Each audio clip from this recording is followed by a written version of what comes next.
Alexei Navalny, Russia's leading opposition figure, has died at age 47 while serving a sentence of more than 30 years on multiple charges. The anti-corruption activist was one of the Kremlin's most vocal critics. Despite being barred from challenging President Vladimir Putin at the ballot box, he galvanized Russia's political opposition. Navalny's death comes after Putin announced that he planned to run for re-election in 2024, a move that could keep him in power until at least 2030. Navalny broke onto the Russian political scene in 2012, becoming a key leader of a broad protest movement against the Kremlin and Putin's decision to return to the presidency after serving 4 years as prime minister. Those protests failed, and so in the years that followed, Navalny focused on his anti-corruption foundation, which carried out investigations into the pro-Kremlin elite.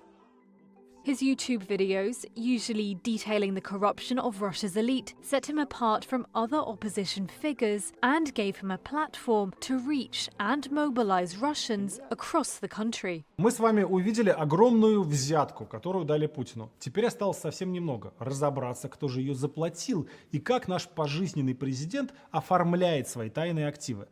This earned him a number of enemies, and Russian authorities branded his foundation as an extremist group. Navalny was arrested several times, including for alleged embezzlement, charges he denied. Это политическая месть за те расследования, которые веду я и ведет наш фонд борьбы с коррупцией. His convictions thwarted his plans to challenge Putin in the 2018 presidential elections, making him unable to run. In 2020, he led a campaign against a series of constitutional amendments, including a provision to allow Putin to rule until 2036. The same year, Navalny fell ill on board a flight to Moscow. He was evacuated to Germany, where scientists said he had been poisoned by the nerve agent Novichok. Navalny and his supporters blamed Russian authorities for the attack, and the US formally accused the Kremlin of carrying out an assassination attempt. Russian authorities have rejected the accusations. Navalny returned to Russia in 2021 and was detained upon his arrival for what the Russian Federal Prison Service said were repeated violations of his probation. He would never leave custody again. In prison, Navalny complained about poor treatment and staged hunger strikes.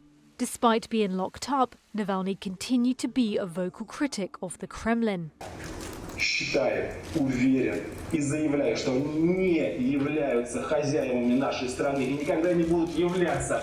At the end of 2023, Navalny's aides and lawyers said they had lost contact with the jailed politician, stirring up concerns for his well-being. He surfaced almost 3 weeks later after being transferred to a prison colony known as the Polar Wolf, located in a remote Arctic region of Russia.